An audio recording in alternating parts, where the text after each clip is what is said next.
nos pères, nous avons besoin de toi.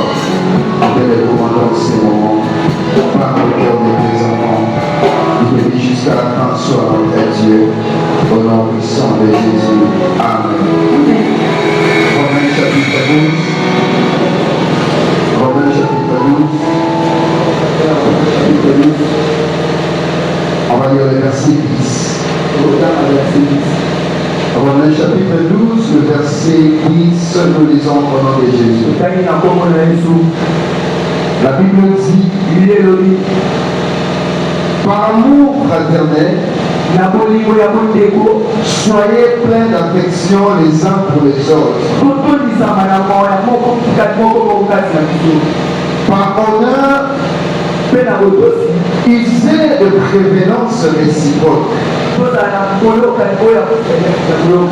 Je disais, par amour fraternel, soyez pleins d'affection les uns pour les autres. Par honneur, usez de prévenance réciproque. Parole du Seigneur. Est-ce qu'on peut acclamer la parole de Dieu? Tu peux répondre à ta place.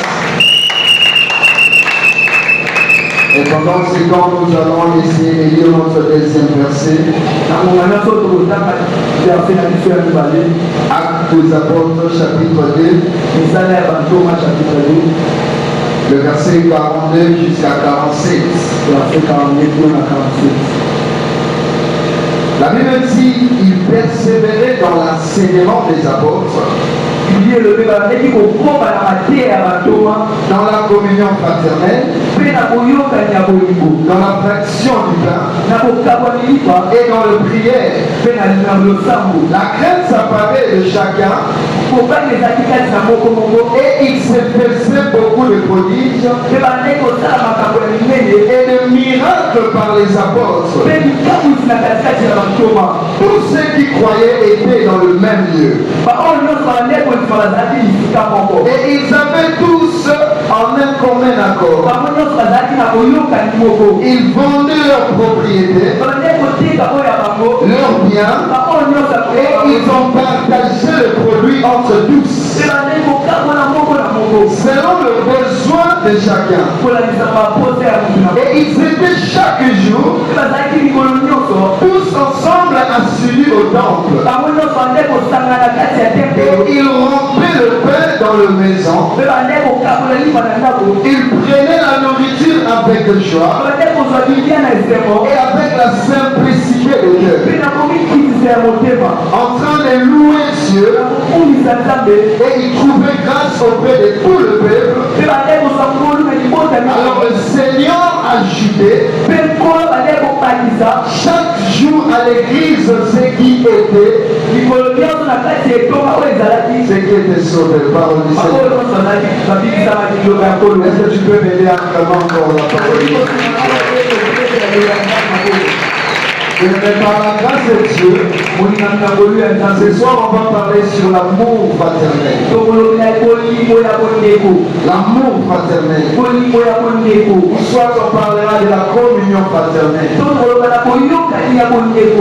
Quand on dit qu'il y a des personnes qui sont en communion, nous voyons des personnes qui sont liées. Nous voyons des personnes qui ont une fusion. Nous voyons des personnes qui marchent ensemble. Et la Bible nous montre l'exemple des apôtres. La Bible dit qu'ils demeuraient ensemble. Personne ne regardait seulement son propre intérêt, mais on s'inquiétait beaucoup plus sur l'intérêt des autres. La Bible dit qu'ils vendaient leurs biens sans pour autant regarder leurs propres besoins, mais leur souci primordial, c'était de connaître le besoin de l'autre. C'est l'image de la première église. Et nous sommes les descendants de cette église. Mais nous devons suivre aussi l'exemple de ces apôtres. Pourquoi nous venons à l'église aujourd'hui? Est-ce que nous venons pour nos propres intérêts? Aujourd'hui, un jour, il y a aussi des personnes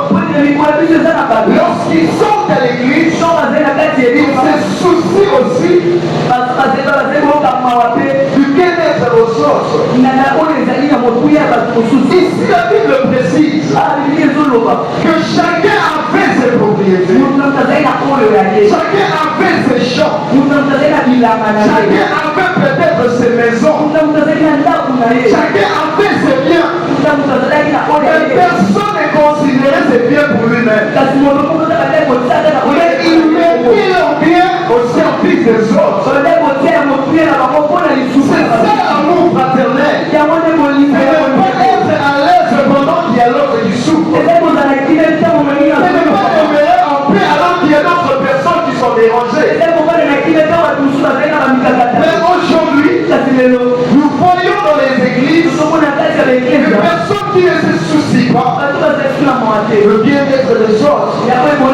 Chacun regarde son propre intérêt. Mais l'amour fraternel que la Bible nous enseigne, ça veut dire que la personne doit s'oublier et commencer à considérer l'intérêt de l'autre. C'est l'image de notre Seigneur Jésus. Mais ce n'est pas Dieu qui a poussé Adam à pécher. Mais Adam a péché par sa propre volonté. Adam et Ève ont péché par leur propre intérêt. Et je vois un Jésus qui n'a pas regardé la royauté qu'il avait. Il n'a pas regardé l'honneur qu'il avait. Mais il est descendu sur la terre pour accepter de mourir.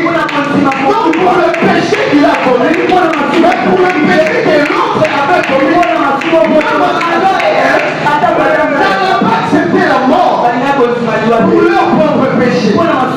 Mais Jésus, qui n'avait même pas péché, il n'avait pas commis le péché, mais il a accepté de prendre la place de péché afin que nous deviennons des saints. Et c'est ça l'amour fraternel. Ce n'est pas regarder ce que l'autre a fait, mais c'est regarder ce qu'on doit faire. L'amour fraternel ne te demande pas ce qu'on nous a fait, mais l'amour fraternel demande à ce qu'on doit faire quelque chose pour l'autre. Est-ce que de nos jours, les chrétiens que nous sommes, nous passons comme ça? Est-ce que tu peux être prêt comme tu es là? De prendre tes biens et le mettre au service de l'autre. Combien de personnes, combien de chrétiens qui dorment en famille, qui gaspillent de l'argent, qui pensent qu'ils peuvent faire, mais il y a d'autres chrétiens qui n'ont pas cette grâce. Ils ont peut-être des difficultés pour manger, mais elles seront inquiètes eux-mêmes. Mais savoir que quand cette personne vient à l'église, est-ce qu'il a mangé? Est-ce que cette personne qui vient avec un seul habit, est-ce que c'est son désir de porter seulement ses mêmes habits? Ou il est en manque? Mais à la place de s'inquiéter, parfois nous nous manquons de ces gens-là. La Bible dit que si dans votre assemblée, il y a deux personnes qui montent, les montent avec des habits luxueux et vous lui donnez la place respectable. Et vous lui dites que parce que tu es tellement beau, tu es très bien habillé, tu dois t'asseoir ici. Et s'il y a encore quelqu'un d'autre qui entre, et cette personne est mal habillée, non parce qu'il a porté l'habit que le monde porte, mais il a porté peut-être des habits qui sont déchirés ou coués. Et pour garder l'aspect de l'église, on va dire non, cette personne doit être au fond là-bas. Et la Bible dit, quand vous agissez comme ça, ne pensez pas que vous êtes en train d'agir avec des pensées obscures. Est-ce que si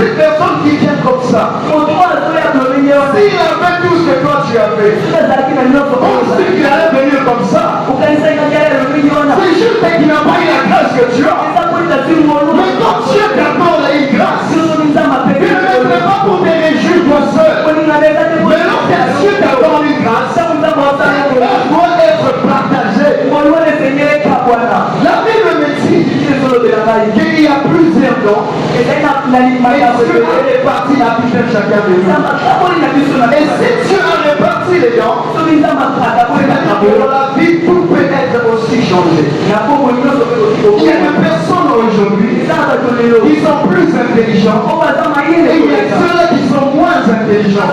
Il y a ceux-là qui sont vraiment riches. Et il y a aussi ceux-là qui sont pauvres. Il y a ceux-là qui ont tout. Et il y a d'autres qui manquent tout. C'est Dieu qui a donné comme ça. Mais quand Dieu te met auprès de cette personne qui est plus âgé que toi, qui est plus intelligent que toi, toi qui es moins intelligent, ce n'est pas que Dieu ne t'aimait pas, mais Dieu savait une chose, que dans le monde nous devons savoir à nous compléter. Nous devons apprendre à nous compléter. C'est celui-là qui manque. Dieu peut te placer à côté de celui qui en a pour que tu puisses aussi profiter de celui qui en a. C'est comme ça que Dieu agit. Et c'est ce qu'il attend de nous. Si nous avons, nous devons savoir partager aussi. Est-ce qu'il y a quelqu'un qui me comprend ce soir? C'est ça l'amour fraternel. L'amour fraternel, ce n'est pas regarder ce qu'on fait à boire, mais c'est regarder ce que l'autre fait à boire. Qu'est-ce que l'autre manque? Qu'est-ce que l'autre n'a pas ce que j'ai? Qu'est-ce que je dois faire lorsque j'en ai? Est-ce que je dois rester avec ça pour être en abondance, pour accepter de libérer ça, afin que l'autre puisse aussi avoir? C'est ce que Dieu nous demande. Même Jésus a accepté d'obéir à ses principes. Lui qui est Dieu, mais il accepte ses principes d'amour fraternel. Il ne veut pas connaître ce qu'on a.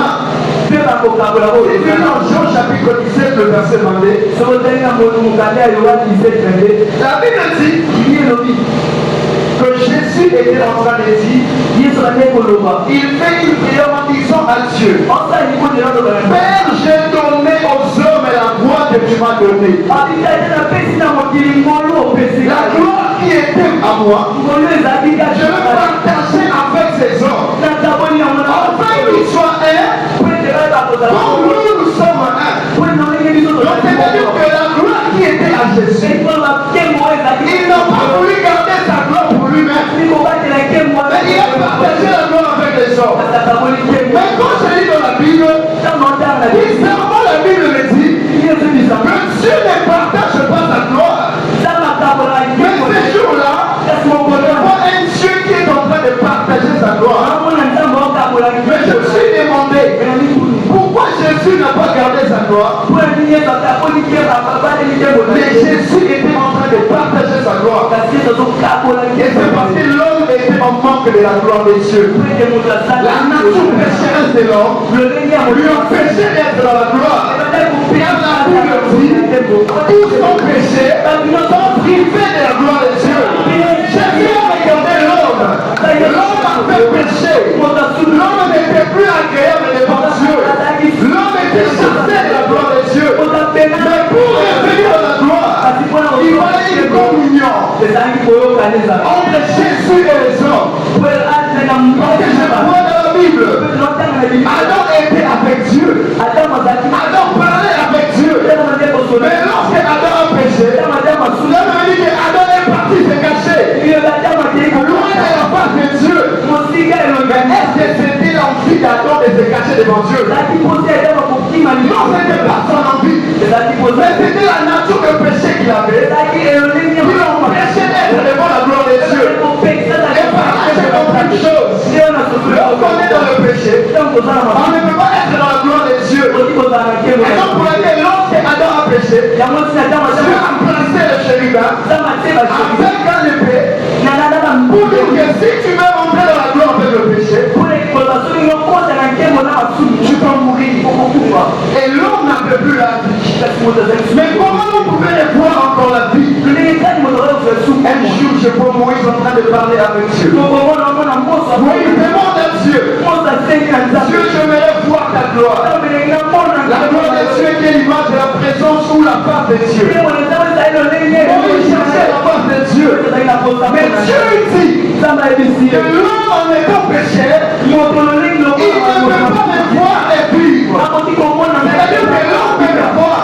Mais sa nature de péché ne peut pas permettre qu'il puisse voir la gloire. Lorsqu'un homme a péché, cet homme est chassé de la gloire. Cet homme ne peut plus voir la gloire. Mais Moïse, avec sa nature de péché, il désirait la gloire de Dieu. Il désirait la présence de Dieu. Il désirait la face de Dieu. Mais jamais ce que Dieu lui dit, tu ne peux pas me voir. Mais à cause de cette communion que nous avons, parce que la Bible me dit que Moïse parlait avec Dieu comme un ami. Et je vois là où il y a les amis, il y a une relation. Là où il y a une relation, il y a la communion. Et Dieu avait une communion avec Moïse. À cause de cette communion, Dieu était obligé de briser cette loi qui interdisait à l'homme de voir sa face. Et jamais ce que Dieu lui dit, tu vas me voir, mais je vais te placer dans la pierre. Et quand je méditais, je me suis posé la question, c'est quoi cette pierre? Je comprends que la pierre était l'image de Christ. Parce que dans 1 Corinthiens chapitre 10, verset 4, je me dis qu'il y avait une rocher qui dirigeait les enfants d'Israël. Et cette rocher ne dirigeait pas seulement les enfants, mais cette rocher faisait aussi jaillir de l'eau. Et nous voyons que Jésus est en train de dire à la femme, j'ai de l'eau que je vais te donner. Et c'est l'eau que je vais te donner va devenir une source. Jésus n'a pas besoin de garder cette eau brûlée, mais il a besoin de partager cette eau pour nous montrer l'image de l'amour fraternel. Et ce jour-là, Dieu dit à Moïse, tu vas être en Jésus. Parce qu'on ne peut pas voir la gloire de Dieu sans être en Jésus. Si aujourd'hui nous avons la capacité de voir Jésus, si nous pensons aujourd'hui que demain nous allons aller au ciel, parce que Dieu nous a placés en Jésus. C'est Jésus qui a pris nos péchés et qui nous a sauvés aujourd'hui. Il nous a accordé une grâce que personne n'allait nous accorder. Mais tu dois être heureux parce que tu es en Jésus. Et tu as maintenant le droit de voir Dieu. Tu as maintenant le droit de marcher avec Dieu. Même si tu as commis le péché, mais à cause de cette gloire qui a été révélée, le péché est en train de disparaître. Je vais te parler dans la Bible. Ananias et Saphira à cause de leur péché, ils sont tombés une seule fois et ils sont morts. Mais nous aujourd'hui, combien de fois nous avons menti? Hier nous avons menti.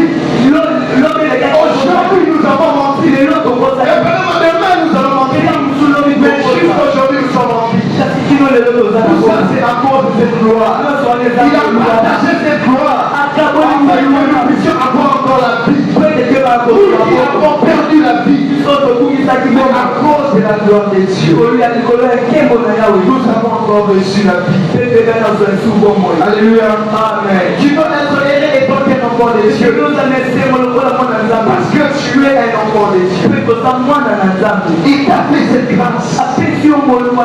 Mais la question que je vais te poser, est-ce que la grâce que Dieu t'a accordée d'avoir tout ce que tu as? Bien-aimé, on n'a pas tous la même chose. Mais chacun demande quelque chose à donner aussi à l'autre. Moi je dis qu'on ne peut pas aider tout le monde. Mais tout le monde peut aider quelqu'un. On n'aide pas seulement avec l'argent. On peut aider avec les conseils. On peut aider avec notre présence. On peut aider avec cette petite connaissance que nous avons. Ne dis pas que je n'ai rien à aider. Non, parce que Dieu donne toujours chaque chose. C'est lui qui le mérite. Tout ce que tu as, c'est tout ce que tu as mérité auprès de Dieu. Tout ce que tu possèdes, c'est tout ce que tu as mérité auprès de Dieu. Aujourd'hui, il y a d'autres personnes Il y a d'autres personnes qui ne disent pas.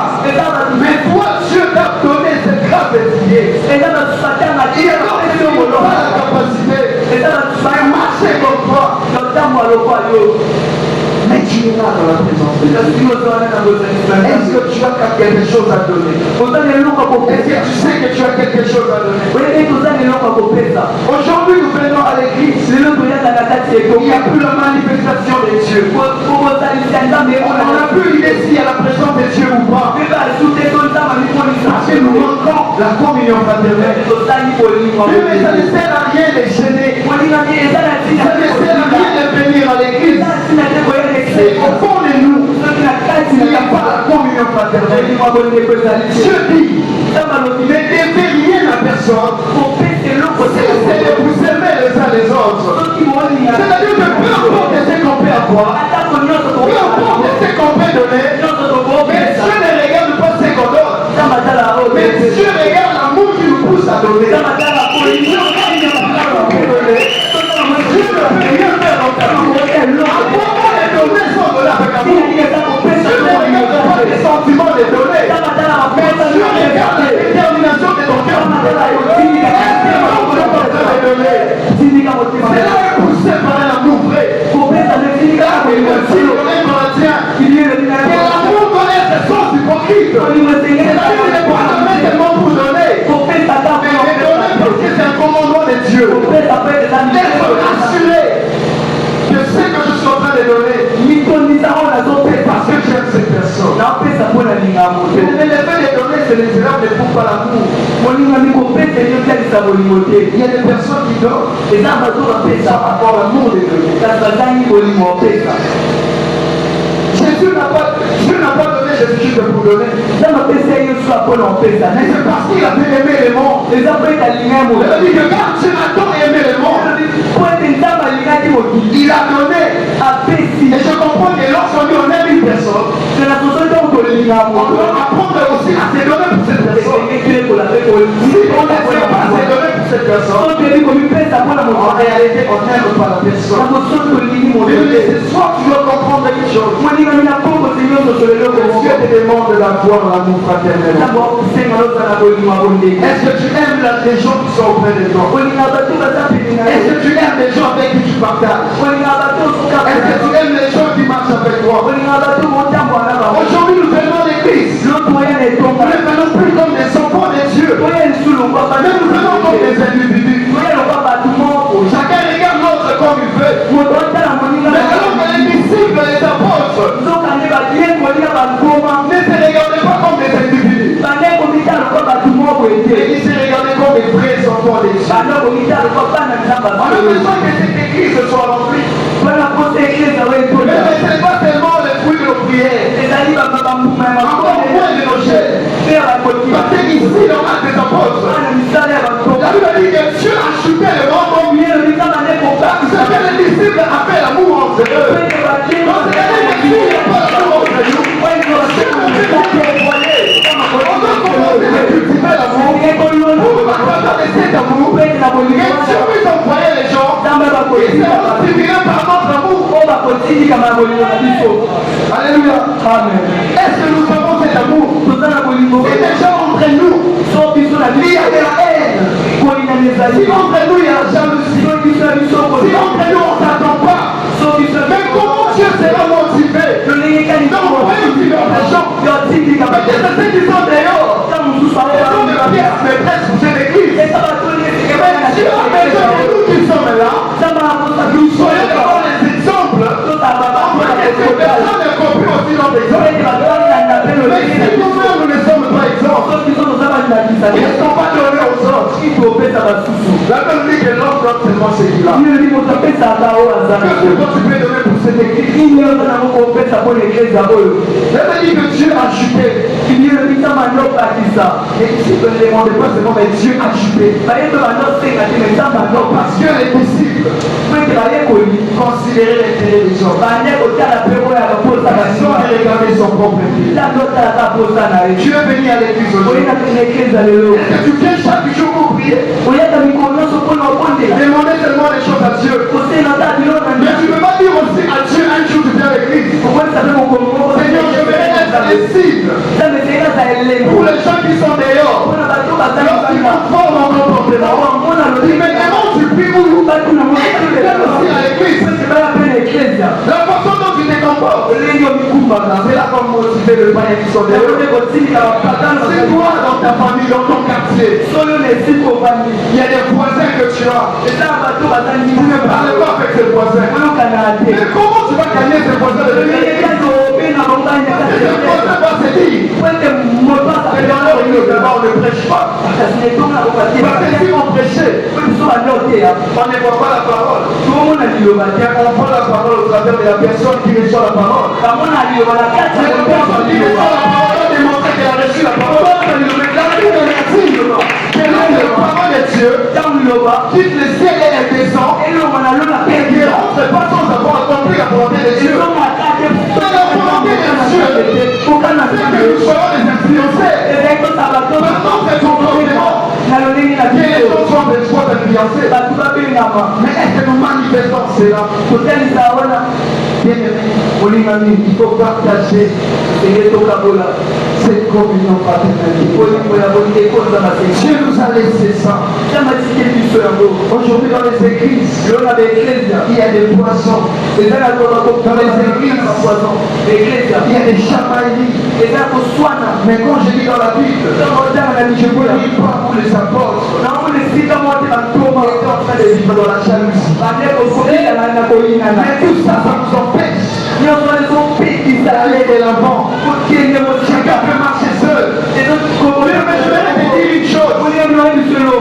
Seul tu vas aller trop vite. Mais ensemble on va aller plus loin. Je vais aller trop vite.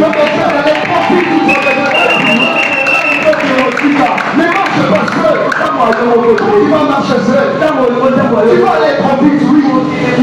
Mais aller trop vite ne veut pas dire aller trop loin. Mais c'est lui qui est ensemble avec l'autre. Même si on ne va pas trop vite, le plus important, on va trop loin. Il y a d'autres émotions. Dieu le demande. Il y a des efforts pour lui. Pour procurer l'amour fraternel. Ce n'est pas un sentiment naturel. Mais avoir l'amour fraternel, c'est un sentiment surnaturel. Et tu peux avoir ça. C'est celui qui est l'enfant de Dieu. Et c'est nous sommes tous des enfants de Dieu. Et nous sommes tous des enfants de Dieu. Et si nous sommes tous des enfants de Dieu, qu'est-ce que nous attendons pour accomplir Matthieu 28:19? Où il a dit que allez faire de toutes les nations les disciples. Mais quand j'ai dit on a appelé les disciples les chrétiens, ce n'est pas parce qu'ils ont dit que nous sommes des chrétiens, mais parce qu'on a vu la transformation de Christ en eux. Mais est-ce que Christ l'a déjà transformé? Est-ce que Christ l'a déjà changé? C'est lui qui a été changé par Christ. Et qui a appelé à changer aussi les autres. Mais ce qui nous empêche, c'est que nous manquons l'amour fraternel.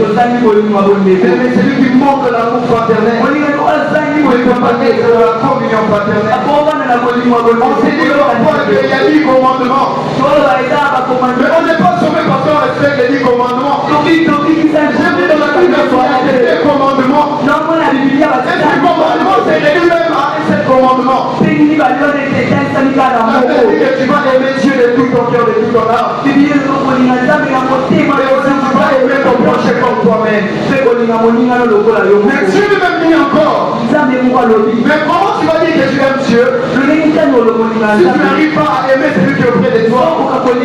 Comment tu peux aimer Dieu que tu n'as jamais vu même sa photo? Mais Dieu t'a pas haï, c'est lui qui est à côté de toi. La personne que tu vois tous les jours, et par contre c'est des mondes. C'est qui notre prochain? Non, le prochain c'est la dernière version de toi. C'est la deuxième version de toi. Tu veux savoir qui est ton prochain? Regarde celui qui est à côté de toi. C'est celui-là qui est ton prochain. Et sachez qu'à chaque fois que tu touches la vie de l'autre, il y a des sémences que Dieu est en train de laisser dans la vie. J'ai touché je suis toujours étonné. Quand Jésus parlait aux disciples et il parlait aux hommes, il faisait toujours référence aux arbres. Il devait porter les fruits. Il devait porter les fruits. Mais comment nous qui sommes des hommes devons porter les fruits?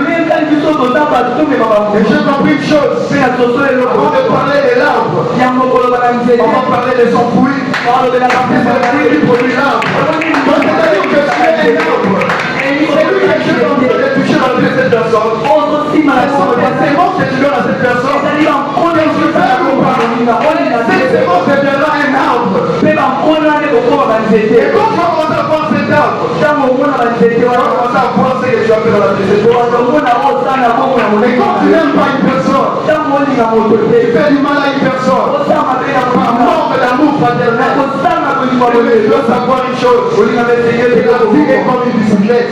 La vie est comme le vélo. Tu vas regarder le vélo. Tu vas remarquer que le vélo a des pédales. Mais tous ces deux pédales ne regardent pas en l'air. L'autre regarde en bas et l'autre regarde en l'air. C'est-à-dire que pour aller de l'avant, on n'a pas besoin d'être tous en l'air. Il y a d'autres qui peuvent être en bas. Mais c'est celui qui est en bas qui va permettre que celui en l'air descende aussi. Et quand la personne descend, cela permet au jet d'avancer. Ne regarde pas toute personne comme tu regardes. Dans ta vie, tu ne dois pas choisir les gens avec qui tu dois marcher. Tu vas utiliser des mauvaises personnes, oui. Mais il faut faire très attention. C'est-à-dire que non, moi je vais marcher seulement avec ceux qui sont riches. Non, ce n'est pas seulement les riches qui ont quelque chose à donner. Même un pauvre a quelque chose à donner. Peu importe le pauvre Messie. Peu importe le Messie. On nous regarde comme des pauvres. Mais nous enrichissons plusieurs. Comment un pauvre peut enrichir? Un pauvre est celui qui n'a pas. Un pauvre est celui qui n'a pas. Comment celui qui n'a pas peut enrichir? C'est-à-dire que même la présence de la personne peut compter. Même si tu n'as rien, ta présence peut compter. Quand nous avons la communion paternelle, nous devons savoir une chose. Nous devons faire alliance avec ce que Dieu a déjà fait. Aujourd'hui, le problème avec nous, lorsque nous voyons quelqu'un être béni, à la place d'accompagner cette personne, on commence à calomnier cette personne. Permettez-moi de dire une chose. Je n'ai jamais dit ça ici, mais papa va me pardonner. Avant de venir ici, dans cette église, bien les gens ont dit des choses. Des choses qu'on m'a dit sur ses papas et sur cette maman. Là où j'étais, il y avait des personnes que j'invitais. La personne voulait venir. Il a posé la question.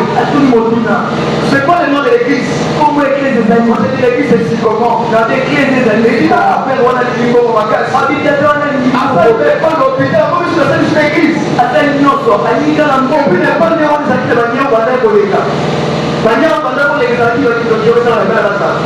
et quand on peut faire l'église à Dorothée, on doit dans l'église. Mais je me suis posé la question pendant entendu ça. Mais est-ce que Dieu ne peut pas bénir? On commence à placer les diables à la place des dieux. Aujourd'hui, les dieux ne bénissent plus. Si quelqu'un est béni, c'est seulement les diables. Mais la Bible me dit que l'homme et l'argent appartient à Dieu.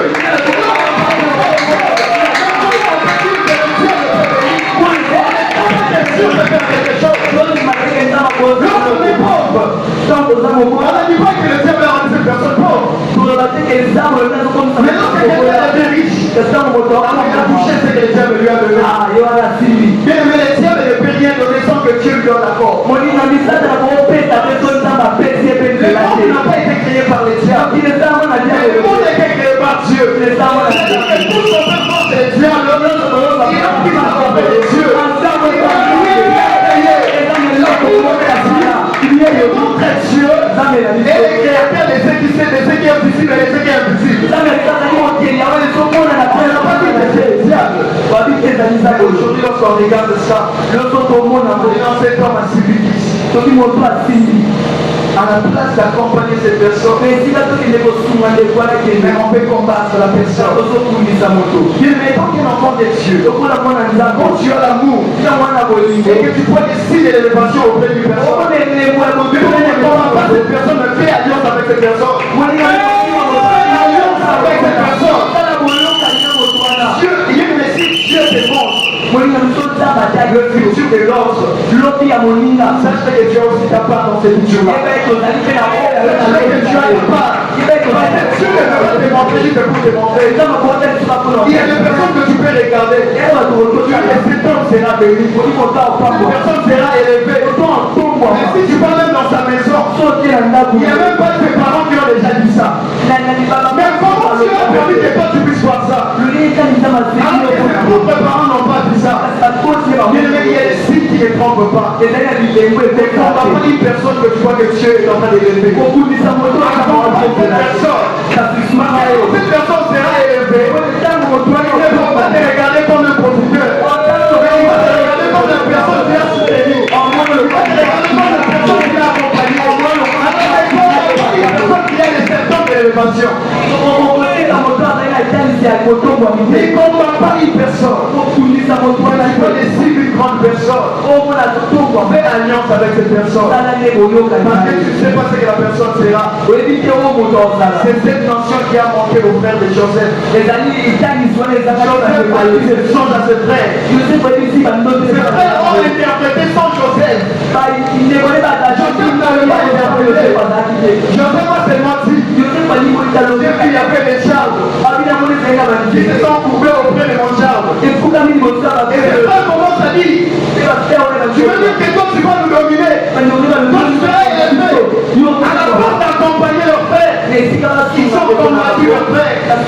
Et lorsque Joseph est devenu premier ministre, ils ne sont pas venus comme les frères du premier ministre. Ils sont venus comme des témoins. Ils sont venus comme des esclaves. Et leur frère qui était le premier ministre, mais parce qu'ils sont combattus, tu combats celui que Dieu veut élever. Dieu va aussi t'humilier auprès de cette personne. Dieu va t'humilier auprès de cette personne. Dieu va t'humilier auprès de cette personne. Combat cette personne. Parce que tu as ta part dans cette élection. Cette personne ne va pas t'oublier. Judas voulait l'accompagner Jésus. Il a combattu Jésus. Et on me disait que Jésus est méchant. Donc ta vie ne confie pas des grandes responsabilités aux gens que tu aimes. Mais confie des grandes responsabilités aux gens qui t'aiment. Parce que les gens que toi tu aimes, je ne sais pas si ces gens-là t'aiment aussi. Mais c'est lui qui t'aime réellement. Et capable de donner même sa vie pour toi. Jésus est méchant.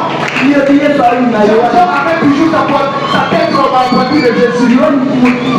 À chaque fois que Jésus était avec les disciples, Jean pouvait se l'empêcher en mettant sa tête sur Jésus. Mais lorsque Jésus voulait laisser l'église, Jésus n'a pas laissé l'église auprès de Jean. Mais Jésus a laissé l'église auprès de Pierre. Parce que Pierre aimait Jésus, mais Jean aimait Jésus. Jean aimait Jésus, aimait tellement Jean. Mais Pierre aimait Jésus. Et vous voyez la personne qui a la capacité d'aimer Jésus. Lorsqu'on est venu arrêter Jésus, les gens qui avaient toujours sa tête sur Jésus, il s'est enfui. Mais Pierre était là. Il a pris son épée et il a coupé l'oreille. Pourquoi? Parce qu'il était capable de donner sa vie pour Jésus. Il a défendu Jésus parce qu'il aimait Jésus. Donc tous les disciples sont enfouis. Mais la communion que Pierre avait pour Jésus, il a poussé à suivre Jésus. Il voulait voir là où on va crucifier Jésus. Les disciples sont enfouis. Mais lui, il était là. Et c'est comme ça aussi avec toi. Pour Dieu, tu peux rester à la maison, mais tu viens à l'église. Même si tu n'as pas reçu ce que tu as demandé, par amour pour Dieu, tu es dans sa présence. Mais il y a quelque chose qui te dérange. La chose qui a dérangé aussi Pierre, s'asseoir auprès des gens qui voulaient tuer Jésus. Ils voulaient se réchauffer. Mais malheureusement, auprès des ennemis de Jésus. Mais quand tu te réchauffes auprès des ennemis, tu ne vas entendre rien de bon venant de Jésus.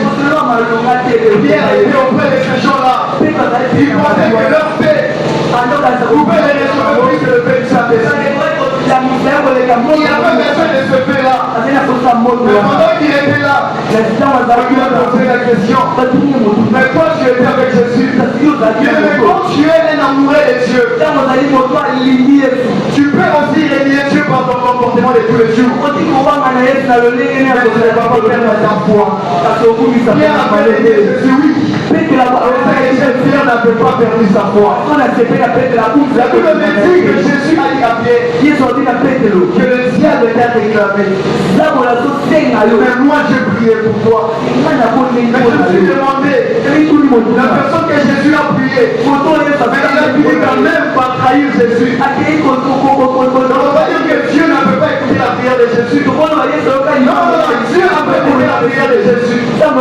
Jésus a prié pour Jean. Il a prié pour Pierre. Parce qu'il savait qu'il va les régner. Mais il ne voulait pas que quand il va les régner, que cela dépasse la troisième fois. Même s'il va régner, mais il a la limite de la troisième. Parce que le chiffre de le chiffre de la résurrection. Et Jésus a dit à Pierre, Dieu lui a fait quoi? Et après la troisième fois, l'autre va poser à Pierre la question. Et il y a l'école qui a chanté. L'école a chanté. Pierre a cru que va attraper. Non, Jésus a le non, Jésus voulait dire quand l'école va chanter, on ne va plus me régner. Ça sera la dernière fois. On ne va plus me régner. Il y a plus personne qui vient poser la question à Pierre. Il y a plus personne qui vient poser la question à Pierre. Posez-moi la question. Qui avait fermé la bouche de ces gens-là? Posez encore la question. Jésus avait prié. Même si on peut régner par notre comportement, on peut nous faire le péché aujourd'hui, mais on ne va pas perdre notre foi. Je sais que Dieu est toujours là. Il ne va pas abandonner. Mais le plus important, c'est la foi, l'amour fraternel. Posséder cet amour fraternel. Regardez aussi l'intérêt de l'autre. Ne pas dire le mal de l'autre. Avant de dire le mal de l'autre, pose d'abord la question. Si on disait ça de moi, est-ce que j'allais être content? Si tu faisais tout le mariage de l'autre, pose-toi la question. Si c'était moi en fait de tout mon mariage, est-ce que j'allais être content? C'est comme ça que tu vas avoir l'amour fraternel. C'est soit tu es dans un état pays. Il faut avoir l'amour fraternel. Il ne faut pas laisser les païens nous montrer l'exemple. Ça veut dire que Josué a envoyé des espions à Jéricho pour le pays. On avait besoin de faire tomber Jéricho. Les espions arrivant de la maison d'une prostituée. Une prostituée qui ne connaissait pas Dieu. Pendant que tout le monde cherchait des espions pour les tuer. Mais cette prostituée, à la place de combattre ses sorts, cette femme a fait l'alliance avec ses sorts. Cette femme pour cacher ses sorts. On lui a demandé, il y a des sorts qui sont en texte. Mais quand on a l'amour, on ne peut pas vouloir le mal des autres. Cette femme qui était les païens, mais il n'a pas voulu l'amour de ses espions. Il a caché ses espions. Il était des étrangers. Mais quand on manifeste l'amour fraternel, tu montes ou tu descends, il y a toujours des bonnes choses qui vont te suivre. Toute personne qui combattait les espions sans tomber avec le mur de Jéricho. Mais cette prostituée qui était rare a été sauvée, elle et sa famille. Pourquoi? Parce qu'elle a fait l'alliance à la place de combattre. Elle a fait l'alliance à la place de combattre. Elle a accompagné à la place de combattre. Apprends beaucoup plus à faire l'alliance. Parce que c'est cette alliance qui va te sauver. Ce soir, pour terminer, tiens toujours que nous devons savoir partager tout ce que nous avons. On va regarder aussi le souci des autres. On va regarder aussi le besoin des autres. Qu'est-ce que les autres manquent que nous avons. Qu'est-ce qu'on peut partager? Qu'est-ce que Dieu peut bénisse?